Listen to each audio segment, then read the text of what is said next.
So, and there's lots more on your bio, but we don't have much time, so let's dive into it. Okay. You have started using the Buchla again, but you started many years ago, and you've been back and forth between the piano and the Buchla. Can you tell us a little bit about that journey? I grew up playing the piano, so I was classically trained musician. And then when I finished school, I met Don Buchla. And so I stopped playing the piano and for 10 years played just the Buchla. That was in the 70s. Then my Buchla broke. I went back to the piano, and then, surprise, about 5 years ago, I went back to the Buchla. Is that too much? Okay. So how is it playing the piano versus the Buchla? Maybe that's a big question. I'm a composer, so I think of myself as a composer first. And I like the Buchla because I have a lot of control over the composition of the music while I'm playing.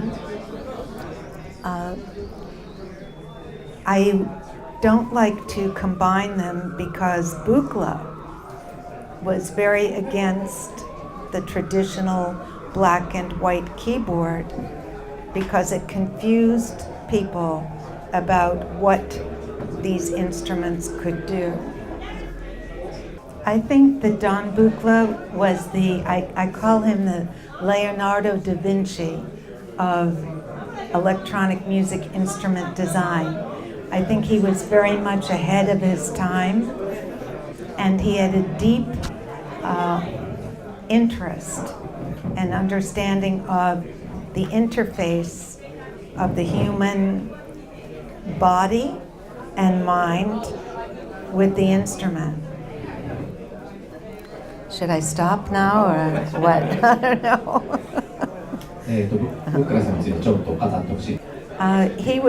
His vision included building a live performance instrument, and that's why it was compact and portable and had a lot of feedback, visual feedback, so you knew what was going on inside.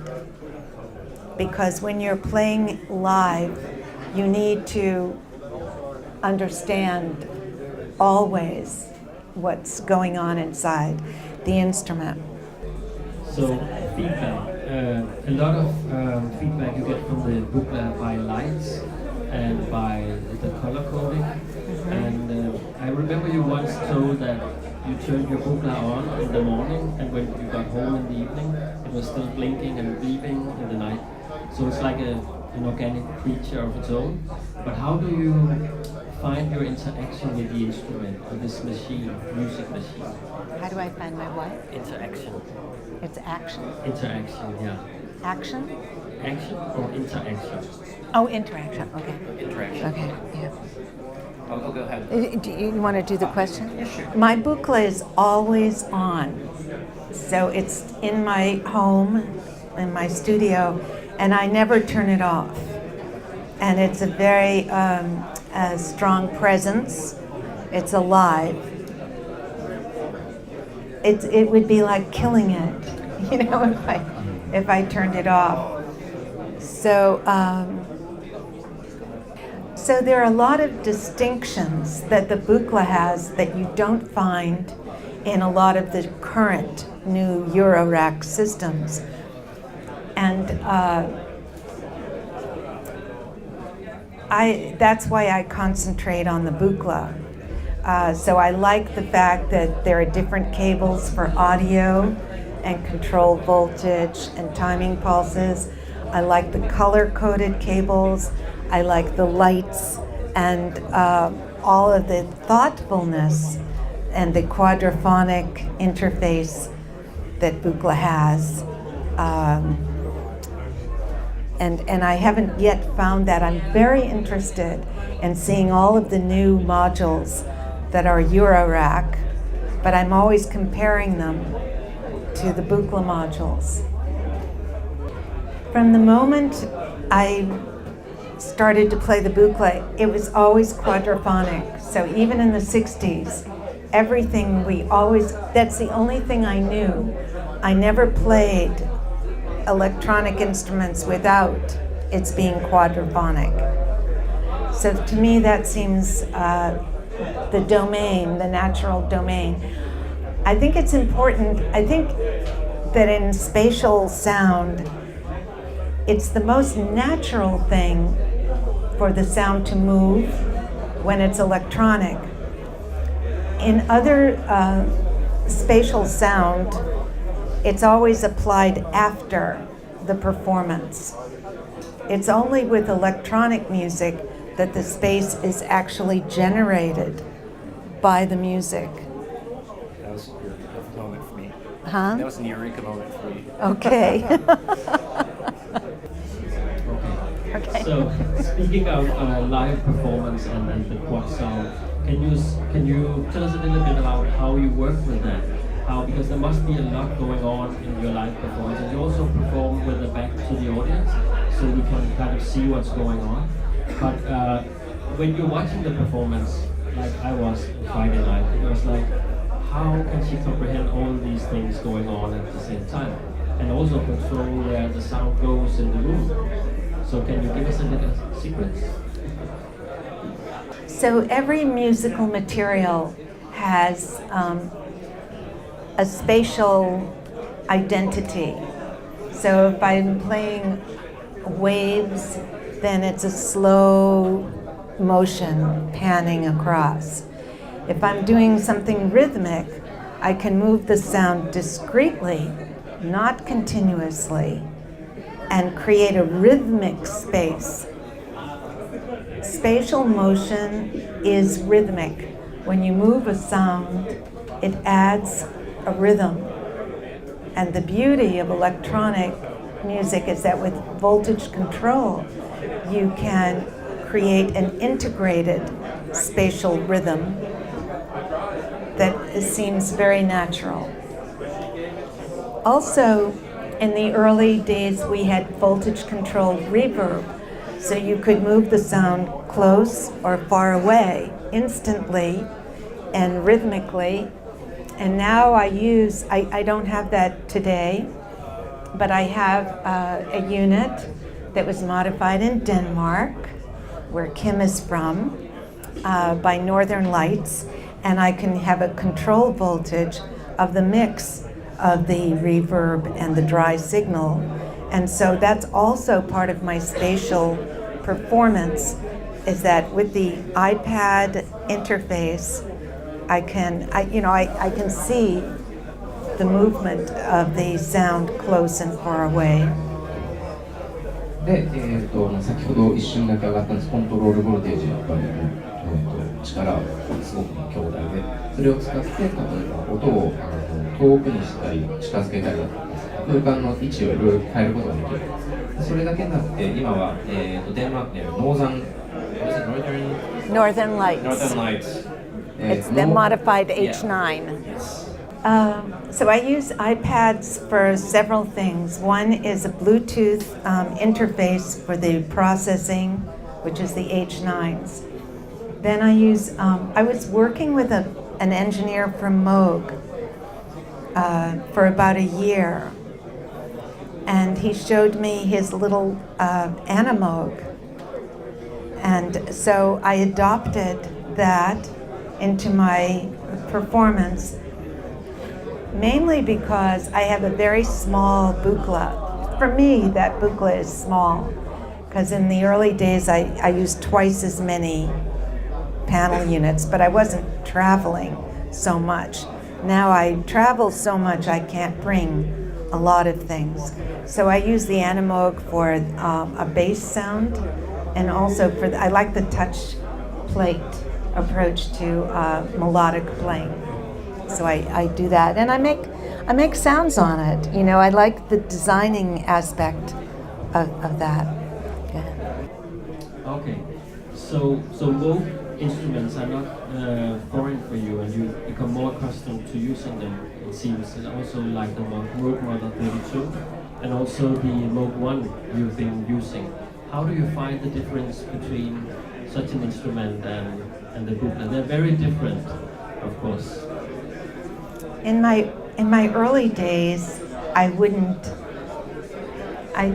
even use the word Moog because I thought it had been responsible for the misunderstanding of electronic music. Because when Switched On Bach came out, everybody thought that electronic music was about the sound, how the instrument sounded, and then you'd play it on a keyboard and you'd play a sound. But it was never about the sound. It was about the way the sound could move. So when you're playing live, your interaction is to keep the sound alive. To me, sampled sounds are already dead, and traditional keyboard, and I'm talking about the specific language of analog modular, non-keyboard. You're really in with a keyboard, you get one response for one action. That's very limited in the world of analog performance. If I hit a key on a touch plate, I can say stop that, start that, transpose that. It's a different way of thinking about gesture. It's not, and then, I know I'm talking a lot, sorry.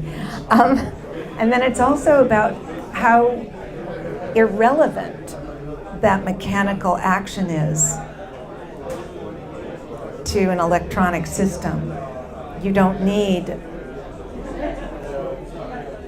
to move your hand mechanically. There's no mechanical system. Anyway.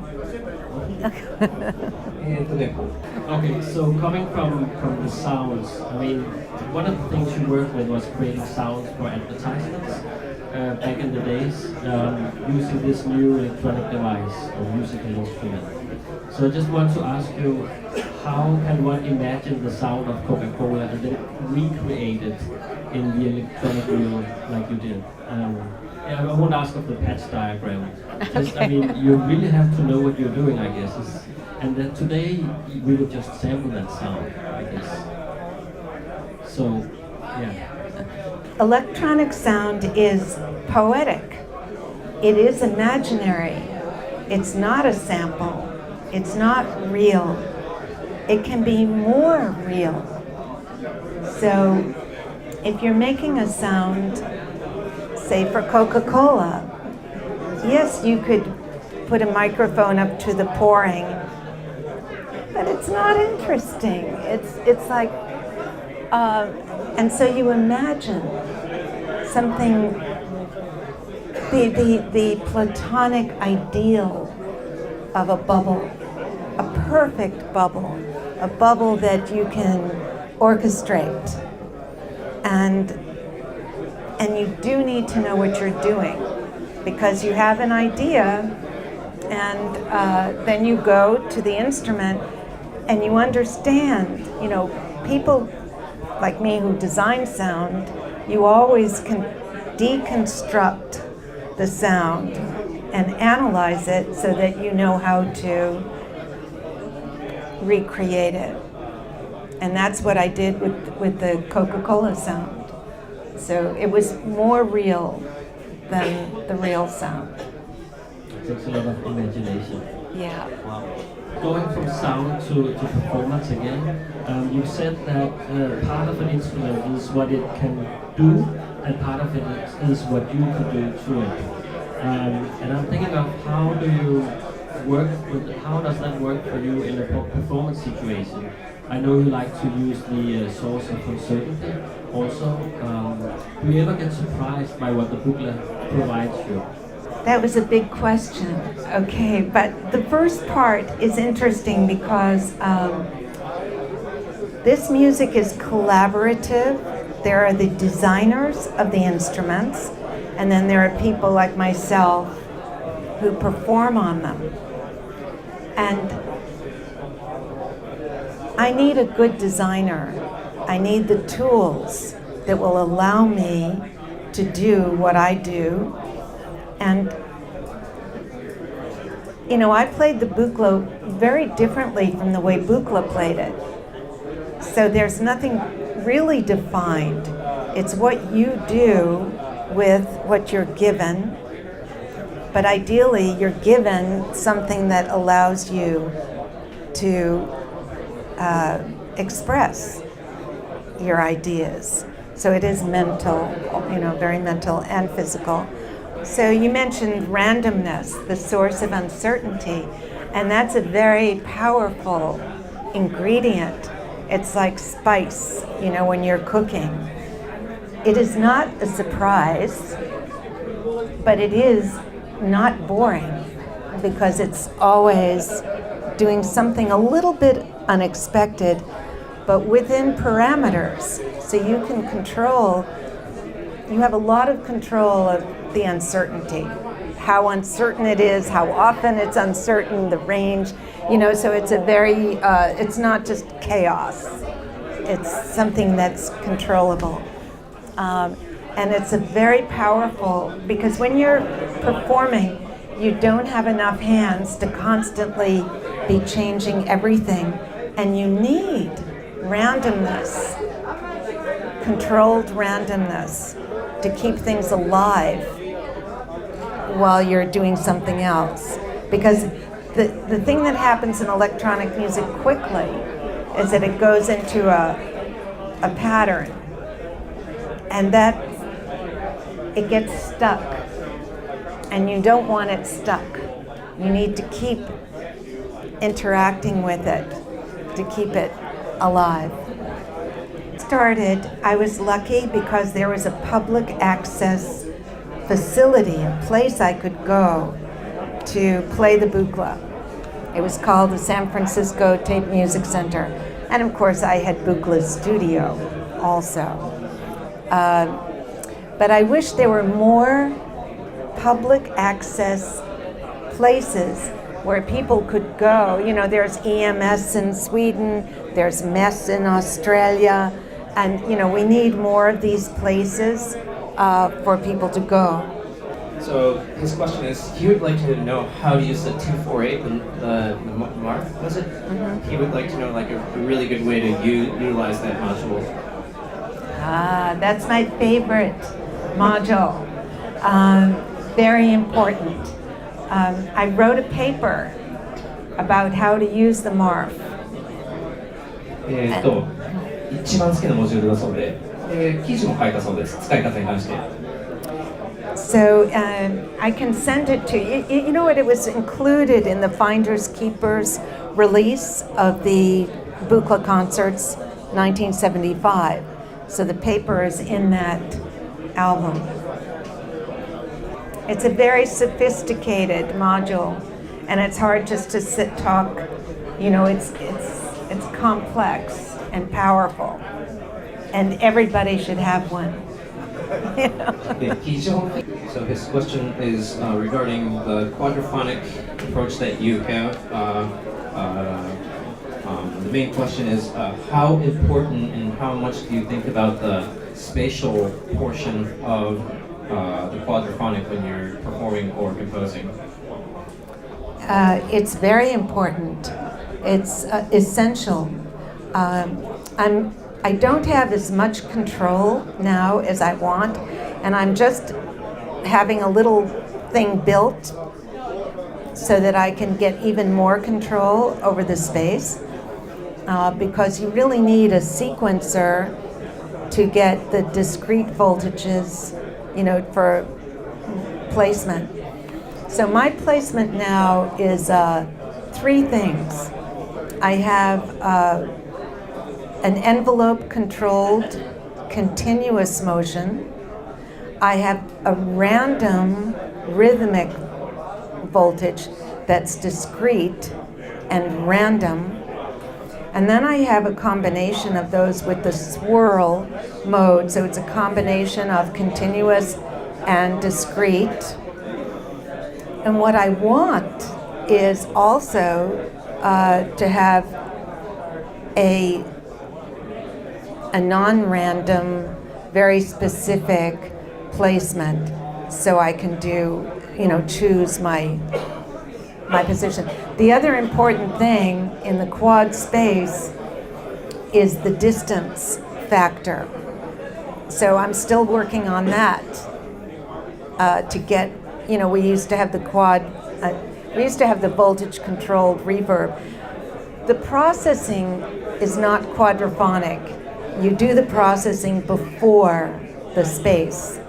So you process and then you move, but they're all connected.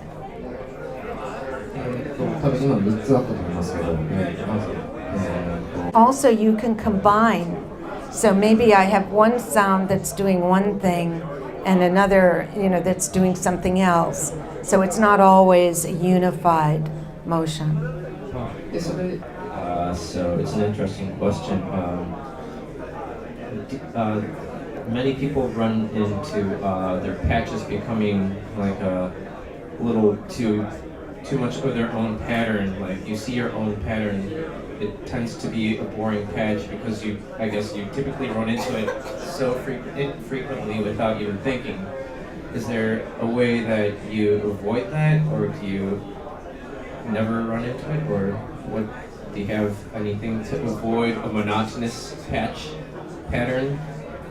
I think that you choose the patch to optimize your options. So it is a compromise, because when you're performing, you can repatch, but not everything. You just don't have time. The Buchla has patch, some memory of routing. The actual physical cables stay, but you can reroute audio signals and control voltages. So that gives you some variation. But the other thing is that you really, really, really need to know your patch just to play. So it's a compromise. But I do repatch some when I play. And it's a problem that once you make those choices. I mean, I made choices when I started performing live a couple of years ago, and pretty much a lot of those choices get set. But it's always changing, because in electronic music, you can't help but change. I have modules that I didn't have. I'm always adding new things, and so it's fluid. It is fluid. Do you get stuck in your patch? 今のところのまとめますと、get stuck. Uh-oh. You need patch therapy. パッチセラピーをぜひお勧めします。Okay, thank you for the questions. We are kind of stuck, but we have to move on. Okay. But Suzanne, just final. Do you have any new albums coming up, or any interesting concerts somewhere? Well, the latest album was a quadraphonic LP, so that was a limited edition, and it includes the hardware so that you can decode a stereo into quadraphonic. And once we establish that system, I'm hoping to release live performance quadraphonic performances. So I'm pretty committed to quad. And what else? I mean, more concerts every place. And that's what I'm doing. I'm doing live now. Thank you. Okay. Thank you. So, thank you for the audience for listening, and thank you so much, Suzanne, for being here. Let's give Suzanne a big hand.